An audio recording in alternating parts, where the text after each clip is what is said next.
Olá, pessoal! Nossa aula do dia de hoje é para discutirmos aí o pacote trilionário dos Estados Unidos para combater os efeitos da pandemia do Covid-19. No total, o governo de Donald Trump vai injetar 2 trilhões de dólares na economia americana. Só para você entender do que se trata isso, se trata de aproximadamente 11 trilhões de reais, o que significa aí que é maior do que o PIB brasileiro durante um ano. Para a gente tentar entender um pouquinho a respeito dessa questão, é preciso que primeiro a gente entenda lá, né, como é que funciona o sistema partidário americano entre o Partido Republicano, que é o do Donald Trump, e o Partido Democrata, e por um outro lado, para que a gente entenda duas grandes escolas de economia, né? E assim a gente tem uma visão mais holística para que você possa resolver questões, né, de atualidade, mas que você também possa fazer uma discursiva ou uma redação que tenha o tema ou algo correlacionado ao nosso tema. Legal? Então vamos tentar entender. Primeiro, o sistema partidário americano é basicamente bipartidário.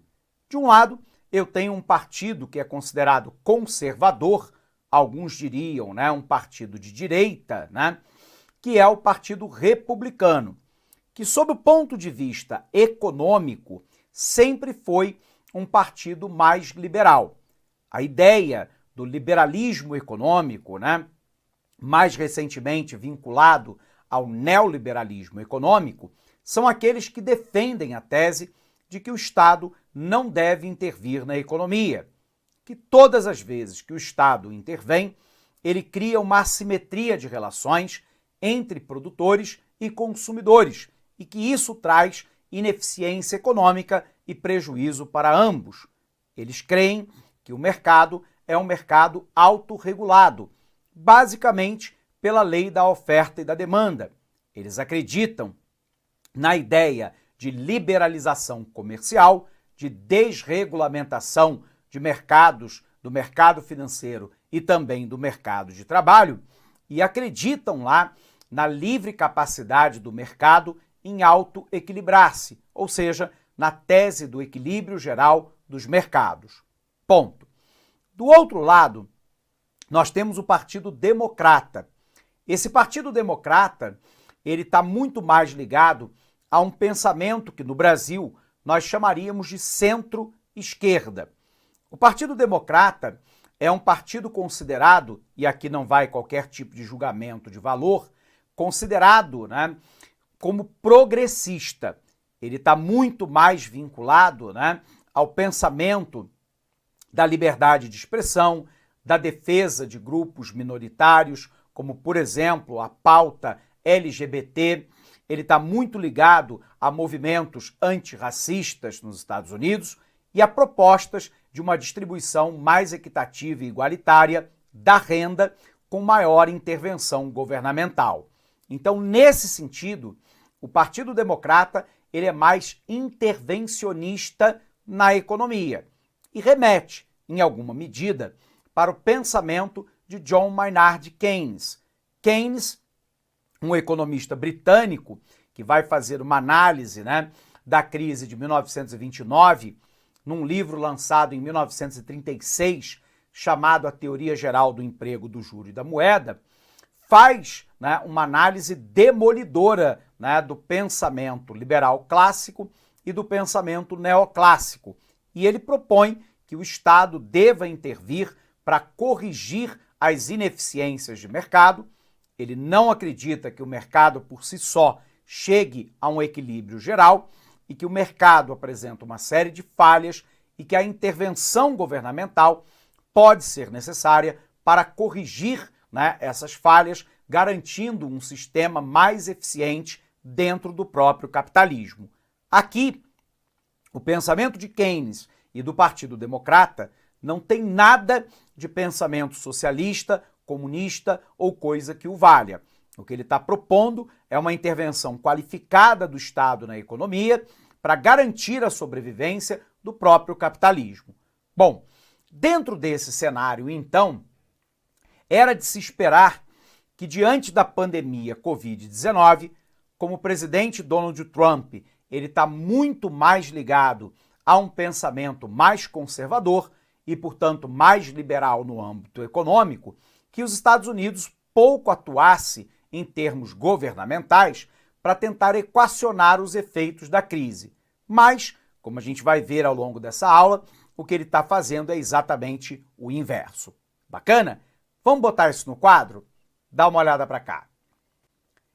Bom, pessoal, nossa aula de hoje é a respeito do pacote trilionário dos Estados Unidos para combater a Covid-19. E aí, o que nós falamos, né? Que nós temos um primeiro partido, que é o Partido Republicano, que nos Estados Unidos seria considerado um partido mais à direita do espectro político, é um partido mais conservador, um partido ligado a uma pauta liberal econômica.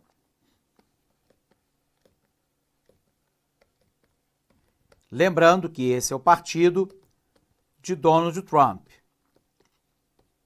Tudo bem? Do outro lado desse partido republicano, um partido mais à direita, mais conservador, mais liberal econômico, né? Mais ligado aos religiosos nos Estados Unidos, nós teríamos um outro partido, que é o Partido Democrata. Então nós temos um outro partido, que é o Partido Democrata, que foi e é o partido, né, de Barack Obama, ex-presidente dos Estados Unidos, e do atual, né, candidato a presidente pelo Partido Democrata, o Joe Biden, que fora vice, né, de Obama. O Partido Democrata seria, no espectro político, né, um partido mais de centro-esquerda. Nesse sentido, seria um partido que muitos classificam como progressista. Um partido mais intervencionista na economia.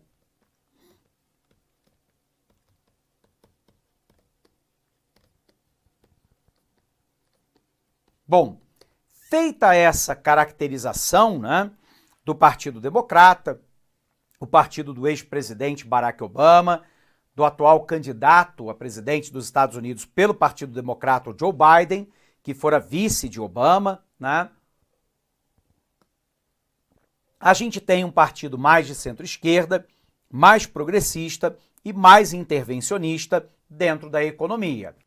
De maneira absolutamente surpreendente, o que o Donald Trump percebeu é que diante de uma pandemia, né, que foi decretado o lockdown, o isolamento social, né, e a paralisação de uma série de atividades econômicas, o PIB americano esse ano deve cair entre 5% a 10%. Só para a gente lembrar que no último trimestre, né, a queda do PIB americano foi superior a 20%. Então a economia americana deve iniciar uma recuperação no segundo semestre de 2020, desse nosso segundo semestre, mas que não deve ser suficiente para tirar os Estados Unidos de um crescimento negativo e, portanto, de uma recessão. Paradoxalmente, ao que seu partido prega, que é a não intervenção do Estado na economia, um pensamento mais liberal econômico, Trump, pragmaticamente, resolveu agir de maneira mais keynesiana, mais intervencionista na economia. E no total, os Estados Unidos está jogando 2 trilhões de dólares dentro da economia americana. Isso significa, né, nas palavras lá comuns nos Estados Unidos, literalmente jogar dinheiro de helicóptero. Por exemplo, todo americano com renda familiar de até $6.000 por mês, o que incluiria uma classe média americana, receberá um cheque do governo de $1.200. Foram destinados grandes somas de dinheiro para trabalhadores que estão desempregados, que podem receber até $600 por semana por pelo menos um mês, o que lhe daria uma renda de $2.400 mês, ao mesmo tempo que foi injetada uma grande soma de dinheiro para as pequenas, médias e microempresas americanas, já que nesse momento a tendência dos bancos, como a gente está observando no Brasil, é não querer emprestar nada. Keynes chamava isso de preferência pela liquidez. Em momento de incerteza, os bancos preferem não emprestar, porque se eles emprestarem e tiverem um calote em massa, eles vão passar a registrar prejuízos grandes, né, na sua contabilidade anual, ameaçando a sua lucratividade, algo que eles não querem. Diante desse cenário, não resta outra alternativa senão o governo intervir. E aí o governo americano está destinando grandes somas de dinheiro para a micro, pequena e média empresa americana, mas também criou inúmeras linhas de financiamento para os empreendedores e o setor industrial de serviço, comércio, agricultura e outros, com crédito subsidiado por parte do Estado. No total, as linhas de crédito, junto com a transferência direta de renda, somaram, né, $2 trilhões, o que mostra, né, que o pensamento teórico, o pensamento ideológico do Partido Republicano é liberal, mas o Trump sabe do óbvio, que se o Estado não auxiliar as famílias mais pobres nesse momento de pandemia, se não auxiliar o microempreendedor, a pequena e média empresa, sobretudo, esses segmentos quebram e aí eu tenho um desemprego em massa, com aumento exponencial da pobreza e da miséria e automaticamente uma queda ainda muito maior do nível do produto, provocando, portanto, um desastre nas contas públicas, porque a própria arrecadação pública desaba à medida que o PIB cai. Diga-se de passagem, e guardadas as devidas proporções, é mais ou menos o que os governos do mundo inteiro estão fazendo, inclusive o Brasil, né? O Brasil aprovou o famoso Corona Voucher, que é o auxílio emergencial, válido, pelo menos até o momento da gravação dessa aula, em 5 parcelas de R$600, a um custo de R$50 bilhões mês. Por um outro lado, o Brasil lançou o Pronamp, que é o programa, né, de auxílio ao microempreendedor, para destinar dinheiro ao microempreendedor individual, à micro e pequena empresa, num total de aporte de capital até essa aula, né, de quase R$27 bilhões, ao mesmo tempo que o governo está baixando, né, as taxas de juros de linhas de financiamento subsidiada do BNDES, Banco do Brasil e Caixa Econômica Federal, que são os instrumentos públicos federais para a oferta de crédito no momento de pandemia. O governo criou um programa de sustentação do emprego, onde a empresa ela suspende temporariamente o contrato de trabalho e o governo brasileiro paga até 70%, né, do seu salário até um determinado limite. Todos esses são mecanismos para tentar combater os efeitos da pandemia. E que efeitos seriam esses, professor? Vem para cá. Bom, a pergunta fundamental então é: quais seriam os efeitos da pandemia? O primeiro é a queda da atividade econômica. Nos Estados Unidos, a previsão é de uma queda muito profunda do PIB, entre 5% e 10%. Isso provoca, consequentemente, o aumento do desemprego. Provoca o fechamento de empresas,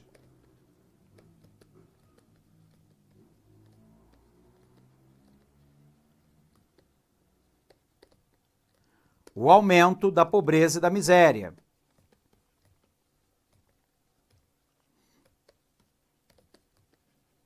Mas isso provoca também a queda na arrecadação tributária.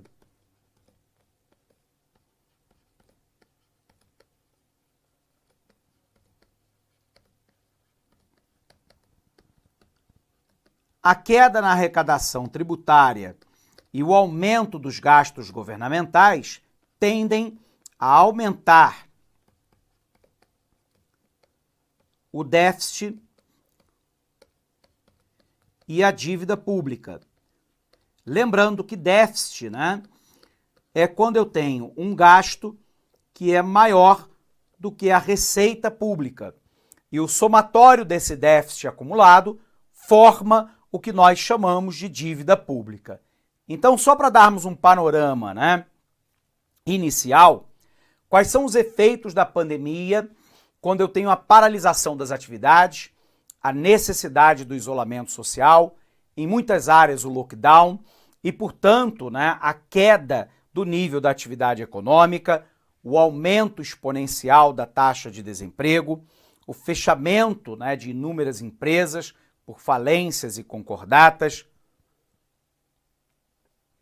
o aumento da pobreza e da miséria provocada pelo desemprego e pela queda da renda, o que provoca a queda na arrecadação tributária do governo, já que essa arrecadação tributária ela é função do nível da atividade econômica. Então, se a atividade econômica cai, automaticamente a arrecadação tributária também tende a cair, e isso provoca um aumento do déficit público, que é quanto o governo gasta acima da sua receita, o que provoca, né, o aumento da dívida pública, que é o somatório do déficit acumulado. Nesse momento, todo mundo sabe que as contas públicas vão para o espaço. O Brasil deve ter um déficit esse ano na casa de 900 bilhões de reais. É provável que a relação dívida-PIB no Brasil chegue a 87% do PIB. Nos Estados Unidos, a relação dívida-PIB já ultrapassou 100%. Ou seja, os Estados Unidos já devem mais do que o seu produto interno bruto anual. Mas a grande questão fundamental é: a alternativa no momento atual que não seja a intervenção governamental, professor? Não tem, né? E não tem porque a firma, verificando que não há demanda, ela tende a diminuir a oferta. Quando ela diminui a oferta, ela provoca o aumento do desemprego. Com o crescimento do desemprego, a renda da classe trabalhadora cai e a classe trabalhadora diminui o consumo, o que acaba reforçando, com a queda do consumo, a diminuição da oferta por parte das empresas. Tudo isso cria um cenário que nós chamamos de círculo vicioso, ou seja, de vício, de algo ruim. Observe aqui. O que eu tenho nos efeitos da pandemia, né? O que nós chamamos de círculo vicioso. Eu tenho lá uma queda, né, do consumo. Essa queda do consumo faz com que a firma diminua a oferta de bens e serviços, que ela diminua a produção. Isso porque a firma não vai ofertar se não há consumo para tanto. Quando a firma diminui a oferta, automaticamente isso diminui o nível de emprego, ou dizendo de outra forma, aumenta o desemprego. Com menos emprego, isso provoca queda da renda da classe trabalhadora e com menos renda, a família reage, diminuindo o consumo. E assim se forma um círculo vicioso que não tem saída sob o ponto de vista das leis de mercado. Nós vamos dizer em economia que os agentes econômicos se tornaram refratários ao investimento, à produção e ao consumo, em virtude da queda da renda, do desemprego em alta e automaticamente da queda da demanda agregada da economia como um todo.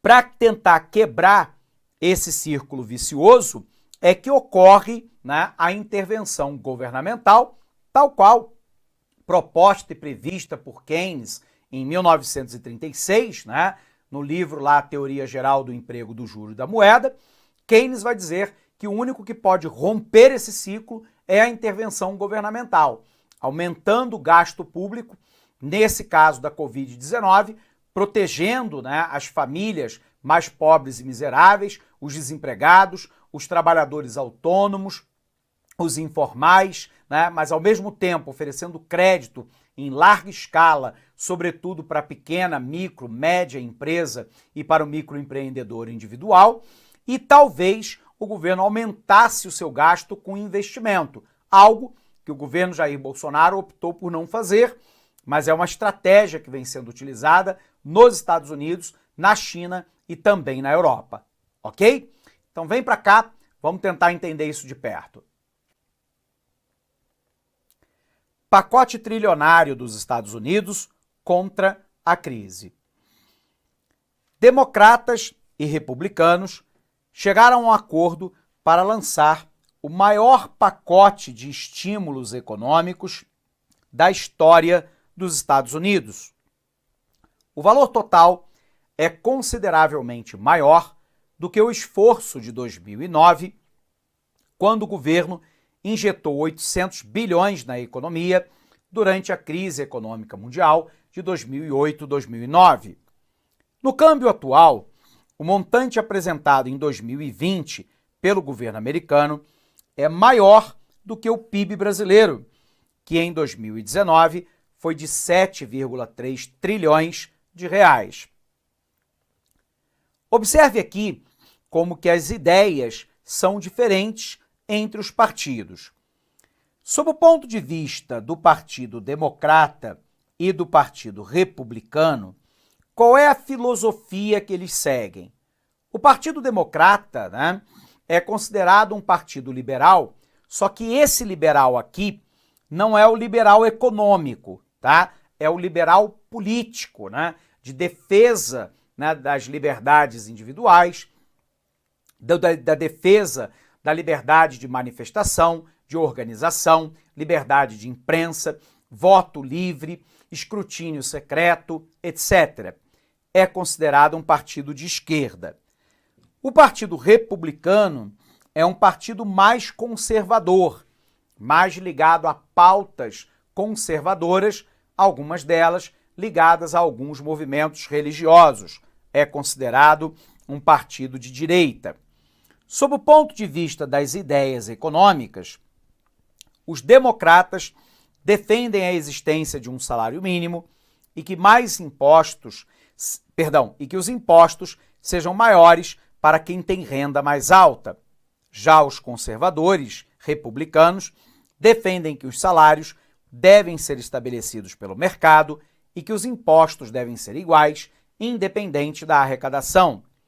Sob o ponto de vista das ideias sociais, os democratas são baseados na responsabilidade comunitária e social, enquanto que os republicanos, muito vinculados à ideia dos direitos individuais e da justiça.